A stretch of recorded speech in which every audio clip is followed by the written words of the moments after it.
we're going from broth to soup. So here are those giant mushrooms that I showed you yesterday in the pot and in the middle of slicing. Added the leeks. I did them round instead of the chopped that I used in my last recipe. And I decided to cook with butter. I've been eating a lot of butter, but sort of got away from cooking with it. So I'm enjoying the butter here.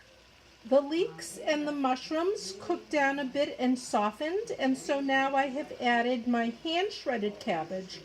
So it's a little thicker than if I had run it through a food processor. I like slicing.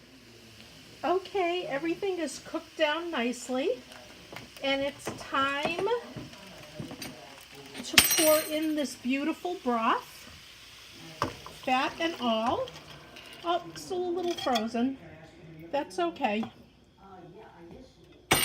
And then I'm adding some fresh thyme, fresh bay leaf, and fresh parsley.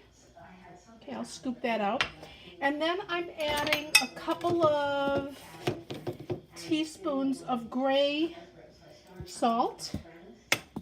I'm not versed enough to know what salt is good for one thing and good for another, but I haven't used the gray salt in a long time, so there we go. So there is that little iceberg with the fat on it.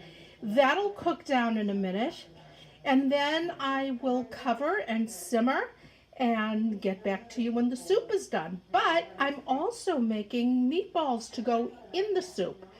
I decided I was never going to eat the 2 hamburger patties that I bought, so I am going to make meatballs, and I'll share that with you in a few minutes.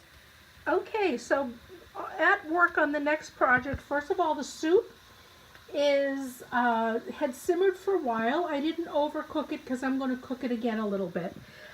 This is onions, peppers, celery, and pine nuts. I'm going to fry this up just until the onions and peppers soften. I don't actually want anything to brown. And then when it cools, I'll mix it in with the meat and make meatballs. Okay, so I rarely have the oven on, and I thought I would take advantage of it. Here are the meatballs. I'm going to bake them because with all the vegetables and the pine nuts, they're a little too delicate. So if I only put them in the soup to cook, they probably would have fallen apart. But by baking them, they will firm up, and then I can put them in the soup. Then, because I have the oven on, I decided to make some cloud bread, and that is, just so you see what it is, it's Trader Joe's Everything But the Bagel Sesame Seasoning Blend, and it's quite delicious. I have a friend who makes the cloud bread, and she uses sugar and a little bit of extract and makes them more like a cookie. But because I'm having the soup, I thought a savory side would be a nice choice. Also, this cloud bread is made with mayonnaise instead of cream cheese, so it is a dairy-free recipe.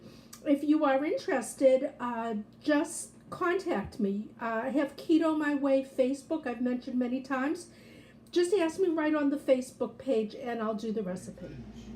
Oh my gosh, look how beautiful they came out. Once those meatballs are in the soup, that's my meal. Okay, here are the finished meatballs. I am going to put them in the vegetable soup along with the fat. No reason to drain off the fat.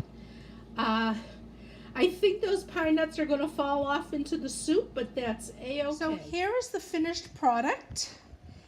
My cloud bread. I have a Zevia soda. And this wonderful veggie soup with meatballs. It's actually quite delicious. And there you have it.